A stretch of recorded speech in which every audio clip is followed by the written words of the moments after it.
You're there, sticking to your diet, counting every calorie, avoiding carbs like they're villains, doing everything right. But the weight isn't dropping. The belly is still there. And the mirror, well, it doesn't lie. Frustration hits, and you start thinking, is my metabolism slow? Spoiler, the problem may not be you, but everything you've been taught about weight loss. The truth is harsh but liberating. Much of what you believe about fat loss is wrong. And it's not your fault. For years, myths have been drilled into your head, as if repeating something 1,000 times would make it true, like saying that eating at night makes you gain weight, or that only cardio will burn fat. These myths create a cycle of discouragement, where you try, but you never win the game. It's time to turn the game around, to understand that sugar isn't always the enemy, and that fat-free isn't always synonymous with healthy. Burning fat sustainably requires more clarity and less desperation. You know that feeling that nothing works? Maybe it's because you've never seen the truth, and it starts to be revealed now. For years, carbs have been unjustly put on trial. Bread became the villain. White rice, a sin. But the truth is, it's not carbs that make you gain weight, but rather the excess calories overall. If you eat more than your body needs, even if it's just salad, you'll store fat. The secret is balance, not exclusion. Want a practical example? Someone who eats 2,000 calories of chicken and sweet potatoes can still gain weight if they only burn 1,500 a day. On the other hand, someone can eat French bread for breakfast, rice for lunch, and still lose belly fat, as long as portion control is in place. Carbs are energy, especially for those who work out. Avoiding them completely? A shot in the foot of your own metabolism. By demonizing carbs, you end up falling into extreme, restrictive, unsustainable diets. This leads to binging, anxiety, and that classic cheat meal that turns into an entire weekend of excess. Knowing this changes everything. You can indeed eat your bread, your pasta, and still lose weight in a healthy and sustainable way. But wait, what about eating less? Does it work? The old idea of eating less to lose weight seems logical, until your body starts to lock up. When you cut calories too much, your metabolism slows down. It's like your body enters energy-saving mode, storing fat instead of burning it. The result? You're hungry all the time, irritable, low on energy, and still the scale doesn't budge. Ever seen someone who lives on salad and stays at the same weight? Yep. The body needs fuel to function, especially when the goal is fat loss. Eating well and enough speeds up metabolism. You can include carbs, proteins, and even a bit of sugar without fear. What really matters is the consistency and quality of your diet, not radical deprivation. Want to do it differently? Instead of cutting everything, learn about portion control. Spread your meals throughout the day, and include smart snacks like nuts, boiled eggs, fruits. This avoids late-night fridge raids and keeps your body working toward your goal. But speaking of the body, is cardio still the king of fat burning? Everyone thinks that running until you pass out is the way to lose weight. Of course, cardio helps. You sweat, burn calories, and even feel like you made up for last night's pizza. But what if I told you that weight training burns more fat in the long run? When you lift weights, you build muscle. And muscle, my friend, is a silent calorie burner. Even when you're sitting on the couch, a body with more muscle mass burns more energy. It's like putting your metabolism in turbo mode. While cardio burns fat during the workout, strength training keeps burning calories hours later. In other words, you turn your body into a fat-burning machine, even while sleeping. The difference might seem subtle, but the impact is deep and sustainable. Want to start? You don't need to become a bodybuilder. Simple exercises like squats, push-ups, and dumbbell deadlifts are already a great start. 3 workouts a week, and you'll feel your metabolism respond. Of course, pairing this with a smart, no-stress diet that doesn't obsess over carbs or fat-free foods. That's when the game changes. By the way, speaking of fat-free, the industry loves to stamp fat-free on everything, as if it's a purity seal. But the truth? Many of these products are traps disguised as healthy. When they remove the fat, they add sugar or additives to compensate for the taste. The result? A fat-free yogurt can have as much impact on your insulin as a dessert. And guess what? That makes fat loss harder. You know that healthy snack you buy thinking you're nailing your diet? It could be sabotaging your fat burning. It's the classic wolf in sheep's clothing. Processed products, even light ones, are often packed with hidden sugars and calories. The solution? Eat real food, eggs, avocado, olive oil. Good fats are your allies, not your enemies. Here's the paradox. While you avoid fat, your body feels hungry all the time. This increases the chance of overeating later, or diving into a cheat meal, loaded with everything you've tried to avoid. In other words, what seems healthy becomes a cycle of binging. And in the end, the belly fat is still there. But hold on, maybe the mistake is even more common, trying to reduce fat only where it appears.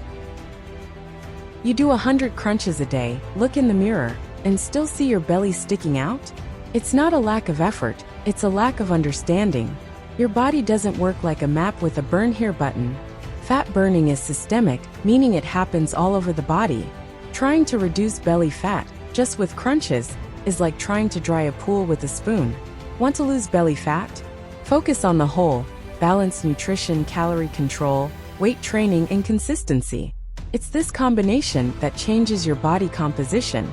A real example: people who train their lower body with weights often report a reduction in their waistline. Why?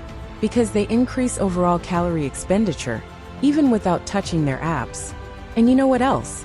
Becoming obsessed with one part of the body creates frustration. The person looks in the mirror expecting a localized miracle and forgets to see the overall progress. The body changes as a system, not in pieces. And when we understand this, everything flows more smoothly, even on nights when hunger strikes. But does eating late really mess things up? How many times have you heard "don't eat after 8 p.m.? As if the clock decides where the fat will go. The reality is that the body doesn't know time. It only understands calories. If at the end of the day, you've consumed less than you've burned, eating at night won't make you gain weight. The problem isn't the time, it's the excess. Many people skip dinner out of fear, but then raid the fridge at 11 p.m., as if it's the last day on earth. Deprivation creates anxiety, and it pays the price later. Eating at night can, yes, be part of a healthy and sustainable routine if there's portion control and quality food. A sandwich with whole grain bread, eggs, and avocado can be healthier than that processed snack you have in the afternoon. The key is balance. If the total calories for the day are within what's necessary, the time doesn't matter much. Eating late is not the enemy. The enemy is disorganization, impulse, the "since I ate this, I'll go all in." And speaking of illusions, some people think supplements solve everything on their own. Marketing is sharp. Just one capsule a day and you'll lose weight while sleeping, right? But the harsh truth is that supplements are not magic. They don't burn fat on their own. Without a structured meal plan, without exercise, without consistency, no powder will work miracles. It's like trying to fix a broken car by spraying perfume inside. It looks nice, but it doesn't solve anything. Whey thermogenics, miracle teas, they might have their place, but as a complement. And even then, with caution. Most people spend a fortune on supplements while ignoring the basics: real food, quality sleep, and movement. And then they complain their metabolism is slow. But those who take care of the basics see results even with a simple diet. Want advice from someone who's seen this up close? Only think about supplements once the basics are in place. And even then, with guidance. What really works is consistency, not expensive shortcuts. Because in the end, you can be skinny on the outside but all out of balance on the inside. And that's where another myth many people easily swallow comes in. Being skinny has become synonymous with being healthy. But this is a dangerous illusion. There are skinny people with high cholesterol, high blood pressure, constant fatigue, and poor metabolism. Just because the scale shows a low number doesn't mean the body is in good shape. Real health goes far beyond appearance. It's in your test results, energy levels, immunity, and internal functioning. I know people who weigh little but are constantly tired, inflamed, and in pain. On the other hand, there are people with a more robust body who train, sleep well, eat real food, and have ironclad health. That's where the importance of looking beyond the mirror comes in. How's your energy when you wake up? How are your hormone levels? How do you deal with sugar, carbs, and portions in your daily life? The goal isn't to be skinny. It's to be functional, balanced, sustainable.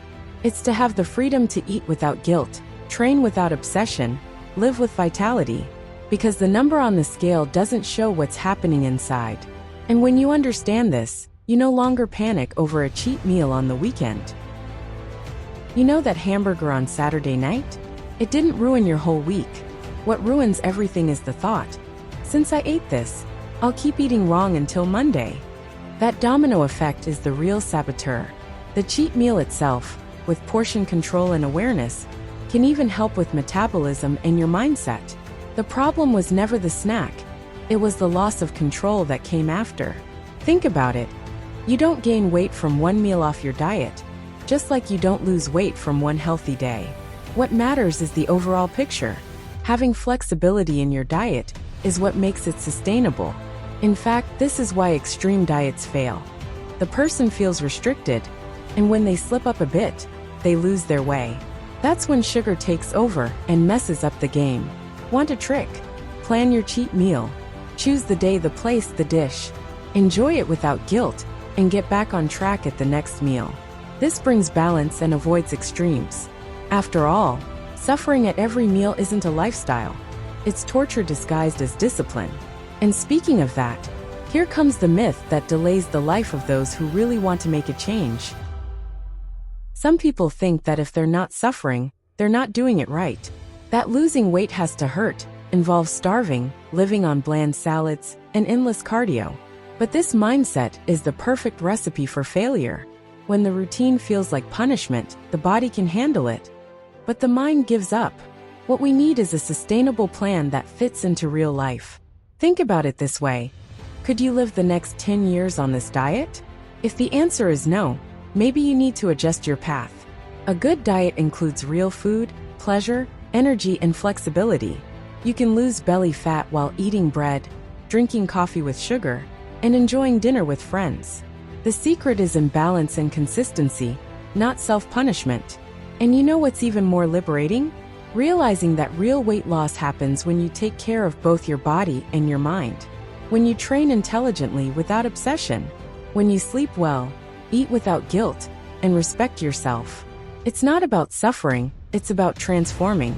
But tell me, which of these myths fooled you the longest? Now that you know that carbs aren't villains, that sugar can coexist with a healthy life, and that you don't need to suffer to lose weight. Tell me, which of these myths fooled you the longest? Was it the idea of eating late? Believing that only cardio burns fat? Or that old fat-free trick? Comment below, and send this video to that friend who still thinks French bread is the antichrist of diets.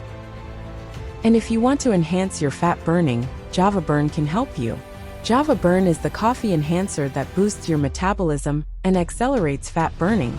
With a powerful blend of natural ingredients like chlorogenic acid and green tea extract, it helps control cravings and increase energy.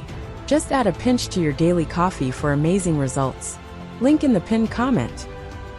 The fat loss journey doesn't have to be confusing. It can be light, clear, even fun, but only for those who are willing to break old paradigms and build sustainable results. Ready to go? Like, comment, and tag that friend who deserves to break free from these myths with you.